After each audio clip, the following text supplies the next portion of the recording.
Mangwanani vana vaMwari, tiri kuenderera mberi nechirongwa chedu cheDivine Service paRadio Zimbabwe. Mazuva ano yakabatana neNational FM. Toda kutenda Mwari kuramba achitichengetedza nokutibatsira mukurwisana nedenda rawira nyika yedu nepasi rose tenderere reCovid-19. Tirambe tichicherekedza nzira dzoutano dzatinoudzwa nehurumende nachiremba vedu nevezveutano namapoka akasiyana-siyana. Ndini wenyu Pastor Aaron Rusukira. Mangwanani anhasi tichada kunyatsotarisa kuti chii chakaurayisa Uriya. Tigodzidza zvidzidzo zvichatibatsira kubva panyaya iyi. Uriya uyu ndiani? Regai tiwane background yenyaya yedu ichatisvitsa pakuziva Uriya, nokuziva mafiro ake, nokuziva chikonzero chemafiro ake. Uriya murwi wehondo ari muuto ramambo David. Chii chakamusvitsa kuti afe? Nyaya iyi tinoiwana kutsamba yaSamueri wechipiri chapter 11. David samambo unotuma hondo yake inotungamirirwa naJoabhu kuti vaende kundorwa. Iyo unosara haana kuenda navo kundorwa. Anosara wotora mudzimai waUriya muHiti, nomudaidza paanga achigeza, worara naye, wobata pamuviri. Mudzimai anotumira David shoko, oti ndava nepamuviri. David unofunga kuti nyaya ichamuomera iyi. Murume wake ari kuhondo, paanodzoka owana mudzimai wake ane pamuviri. Anoronga zano rokutuma shoko kuna Joabhu kuti adzose Uriya, murume waBhatishebha, mudzimai waatora, kuti agone kufukidza nyaya yepamuviri pake apa, kuti pagozonzi ndepaUriya, nokuti wadzoka akasangana nomudzimai wake. Uriya paanodzoka anoramba kuenda kumba kwake. Setsika yehondo anoti, handingagoni kuburukira kuenda kumba kwangu, vamwe vake vari kuhondo neareka yaMwari iri murenje. Dhavhidhi anofunga rimwe zano, nemhaka yekuti zano rake rokutanga raramba. Anonyora tsamba kuna Joabhu mukuru wouto rake, oituma naUriya, uyo waakatorera mudzimai wake. Samueri wechipiri chapter 11 pavhesi ya15 tinowana mashoko orugwaro rwakanyorwa namambo David kuchienda kuna Joabhu, kuti ruchirayira Joabhu kuti aurayise Uriya. Ndo pane nyaya yedu taakuverenga 2 Samuel chapter 11 vhesi ya15. Akanyora rugwaro akati, isa Uriya pamberi panonyanyisa kurwiwa, mumusiye ari oga, aurawe afe. Muteereri, ndoda kuti ucherekedze pataakupinda mukati menyaya yedu, kuti pane zvinhu zviviri zviri kukonzeresa kufa kwaUriya. Chokutanga, zviri kunzi aiswe panopisa hondo, panonyanyiswa kurwiwa. Chechipiri, mambo ari kurayira kuti mamwe mauto amusiye ari oga. Kondisheni yokutanga yokukandwa panonyanya kurwiwa hainyanyi kunetsa Uriya, kana tikatanga tanzwisisa kuti Uriya iuto rakadini. Tikatarisa patsamba yaSamueri wechipiri chapter 23 kubva kuvhesi ya8 kusvika ku39 tinopiwa varume 37, 30 navanomwe vanonzi mhare dzokurwa muhondo yaDhavhidhi. Mukati memhare idzi ndinoda kuti ndimbokupai zvishoma masembos echimiro chavarwi vavavo. Ndo munopinda Uriya umu. Tinosangana nezita rake pavhesi ya39 panonzi naUriya muHiti vose 30. Taipi yebhataliyoni ireri ndo yanga ine mhare dzakaita sana Abhishai munun'una waJoabhi mwanakomana waZeruya. Iye unonzi wakasimudza pfumo rake akarwa navanhu vana 300 akavauraya ari oga. Ndo mamuna naBhenaya mwanakomana waJehoyadha mwanakomana wemhare Kabhizieri wakanga aita mabasa makuru. Iye akauraya vanakomana 2 vaEriere waMoabhi akandouraya voshumba mukati mehuzha panguva yechando. Ndiri kungopai masembos evarwi vaikwana mubhatariyoni ye37 iyi. Mhare idzi dzokurwa idzi pachinopisa ndo pavaitoda chaipo. Ndo ranga riri bhataliyoni raUriya.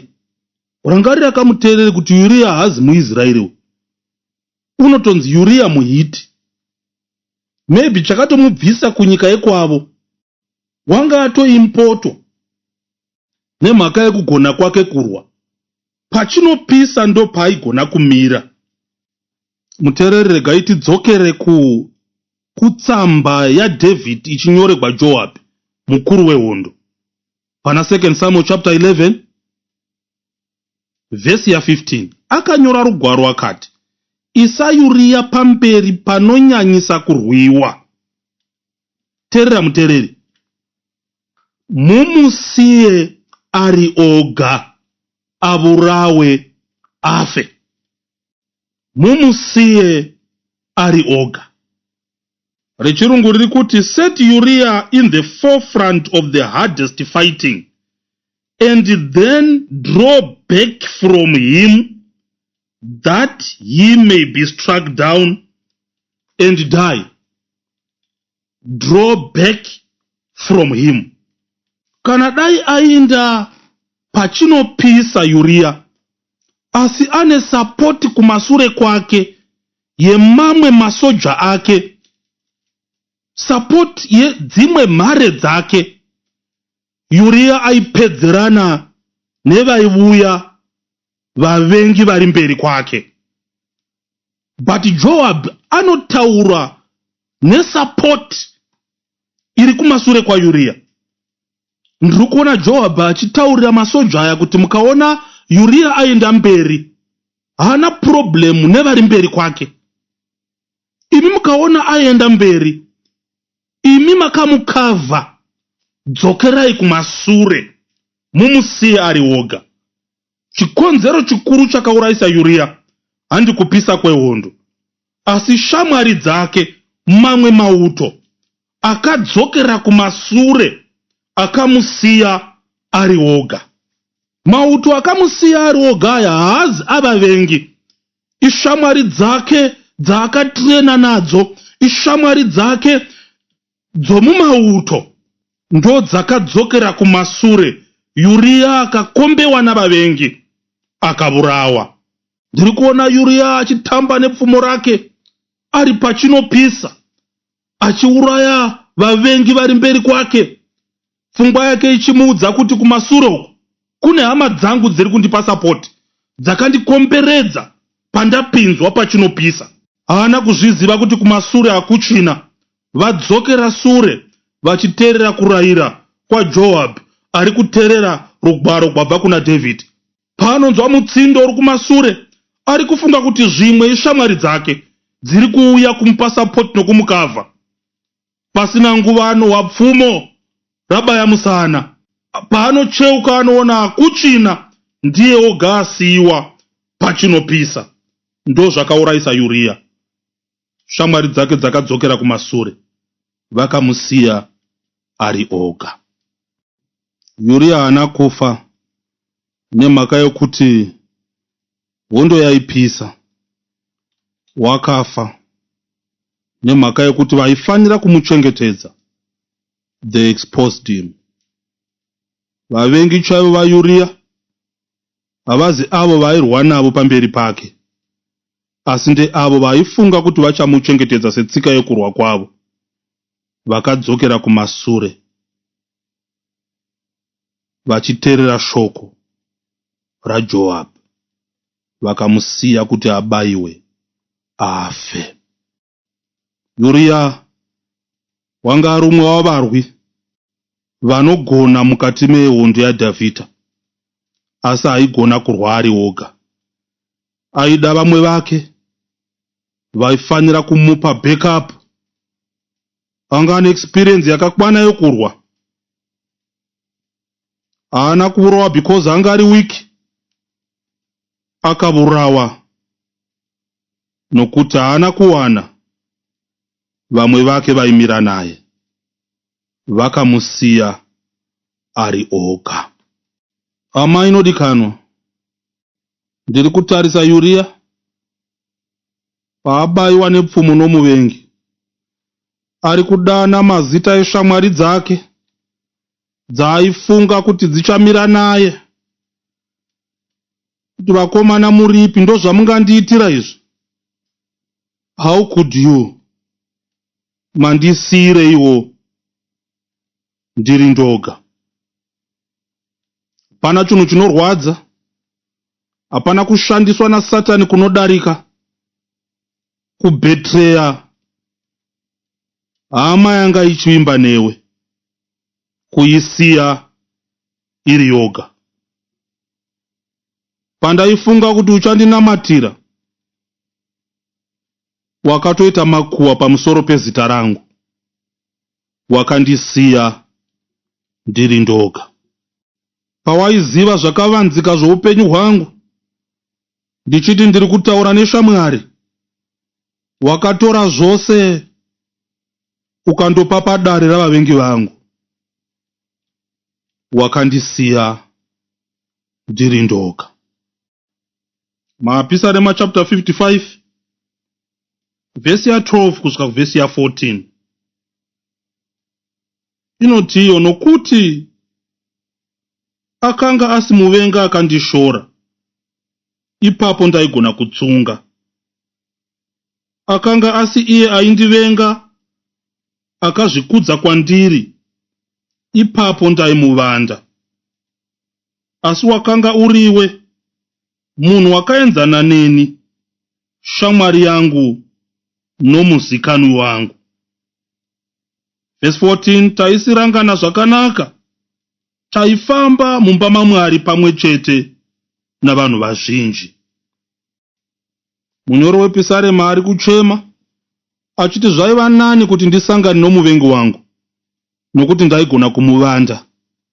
Zvaiva nani kuti ndisangane nouyo unozvikudza unorwa neni, ndaigona kutsunga. Pavhesi ya13 nochema achiti zvino zvauriwo wandibaya, shamwari yangu nomuzikanwi wangu. Vhesi 14 nochema achiti taisirangana wani zvakanaka, tainamata tese, tichifambidzana tese. Zvinorwadza, zvinorwadza kusiyiwa uri woga neuyo wawaivimba naye. Muvengi uri nani unotoziva kuti muvengi, unorwa newe atodeclare hondo, unotoziva kuti zviro kwazvo uyu muvengi uyu.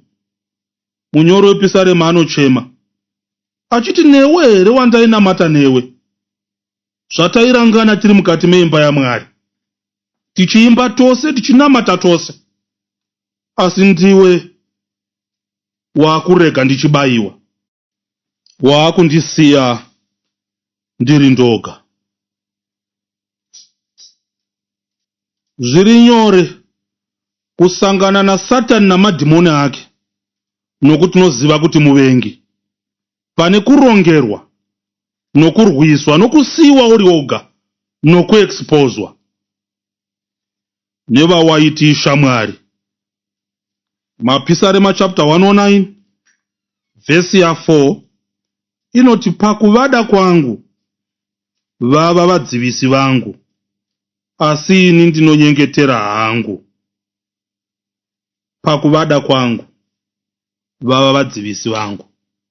Zvakaoma kupandukirwa nevaunoda, vanoshandura rudo rwako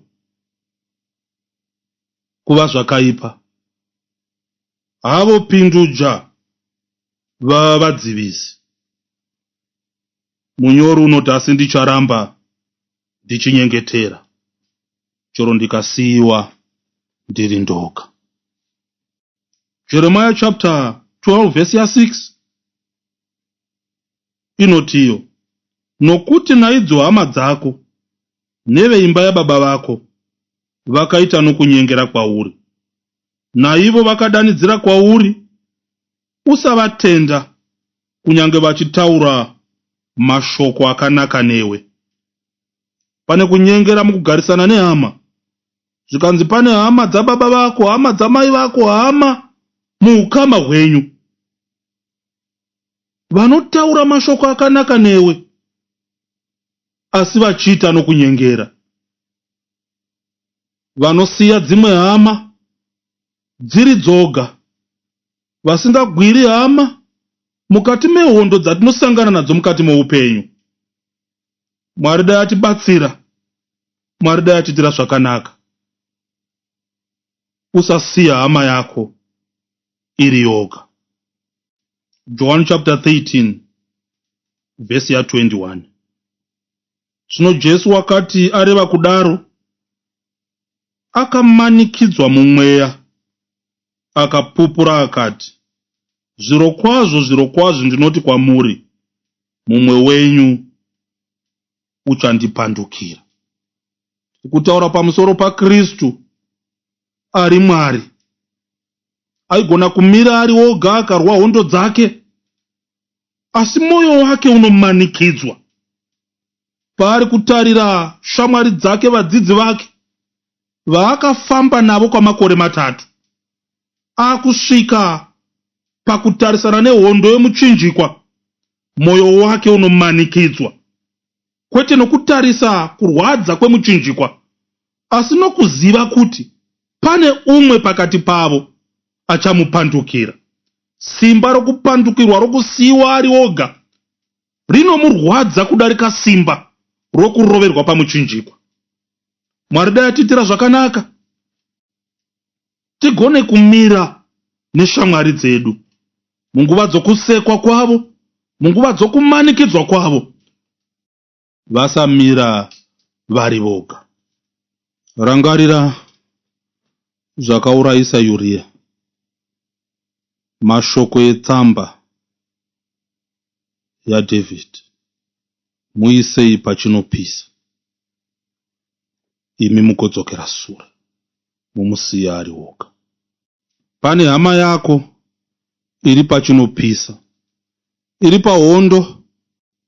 pahondo naSatani nezviitiko zvoupenyu, iri pahondo kumabasa uko, inoda rutsigiro rwako.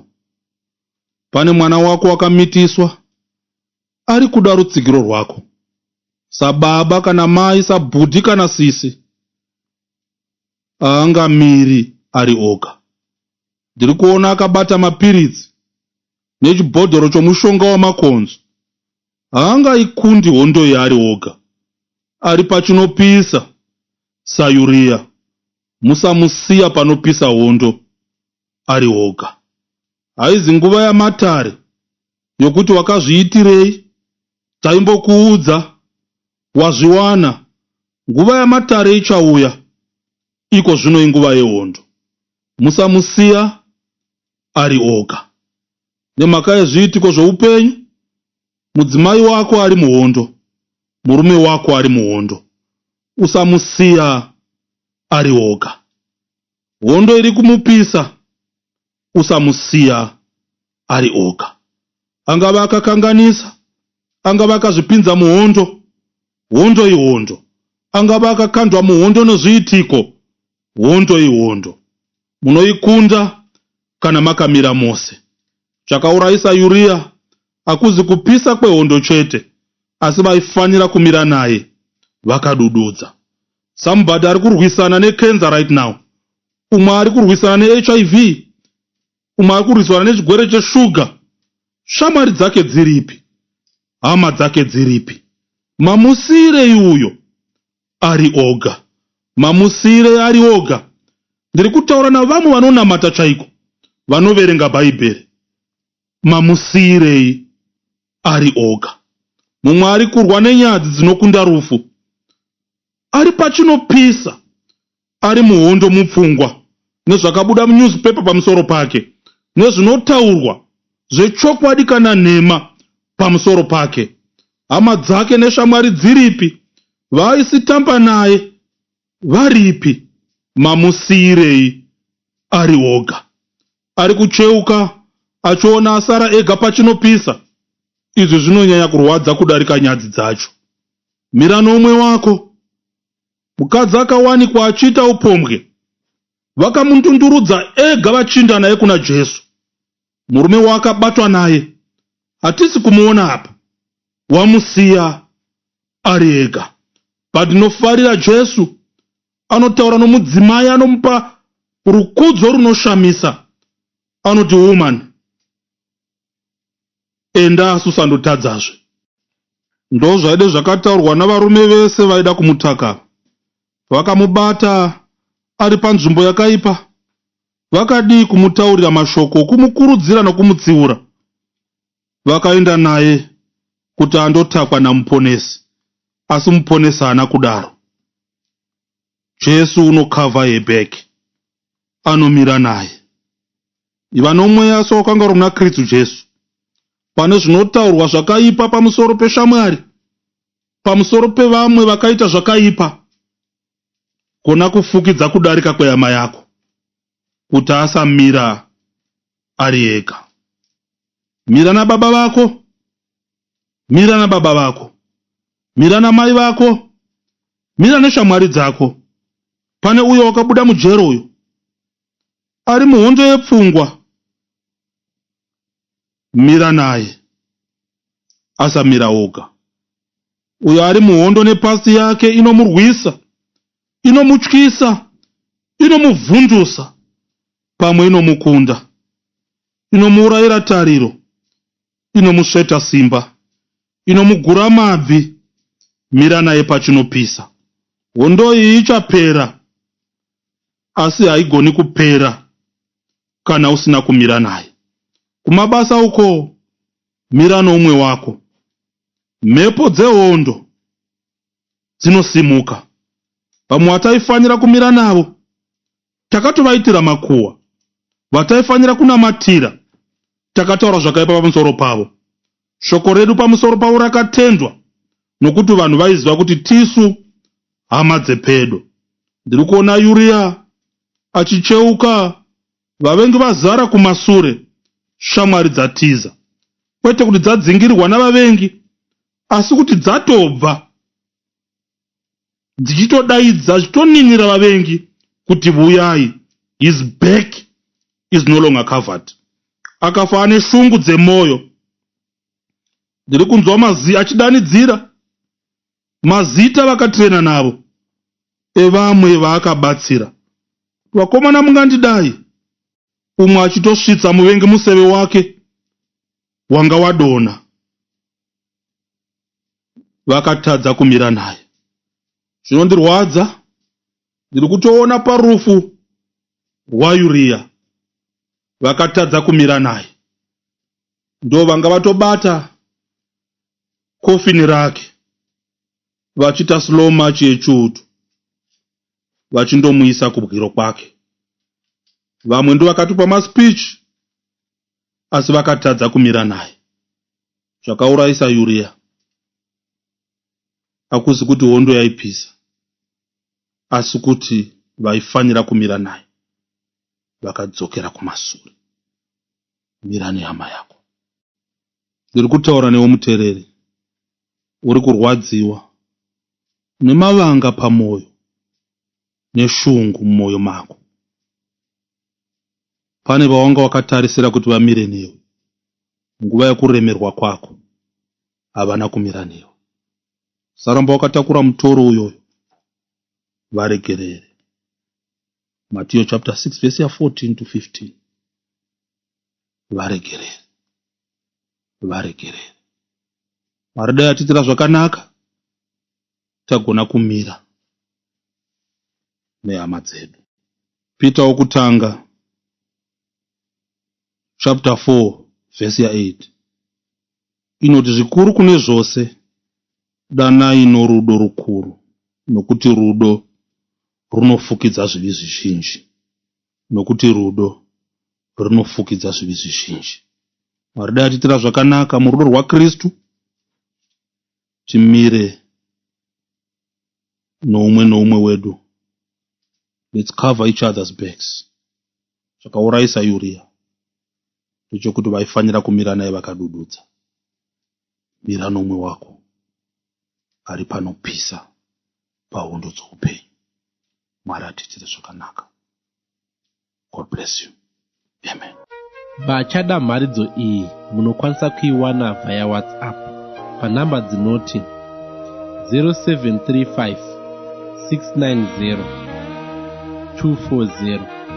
Ndinodzokorera zvakare 0735 690 240. Minamato nemubvunzo tsvakai nhengo ye7th Day Adventist ari pedo nemi vatende.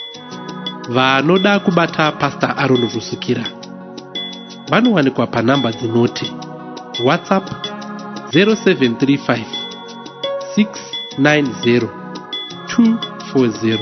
Ndinodzokorora zvakare 0735 690 240. Kufona 0772 721 653. Ndinodzokorora zvakare 0772 721 653.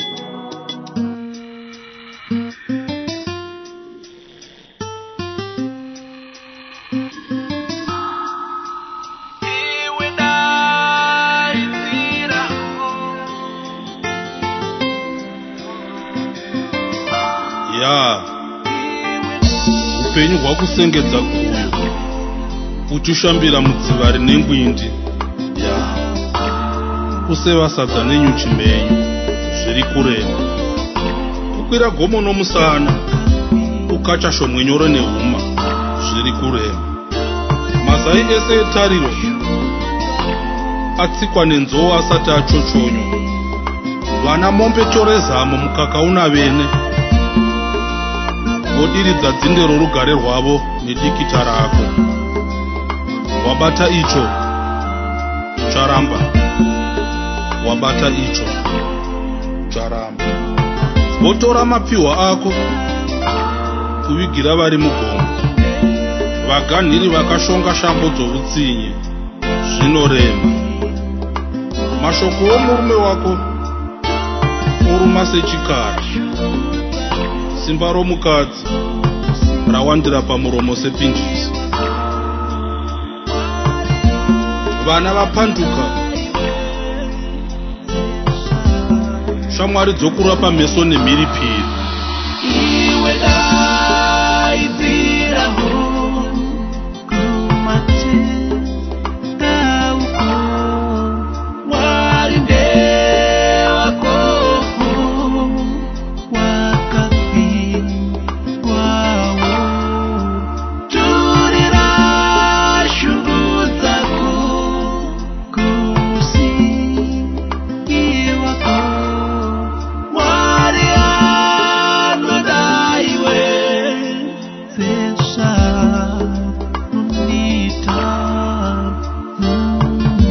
Zviri kurema, wobvutirwa nechiri muruoko, oshungurudzwa ndiMwari wenherera nechirikadzi, musumudzi wamarombo. Misodzi yako haidonheri pasina, denga kuna Mwari vanoona. Nezita raJesu chinototsa ngachikanye, mazambuko ngaaite madziva, Razaro ngaamuke. Namata Mwari vanoona.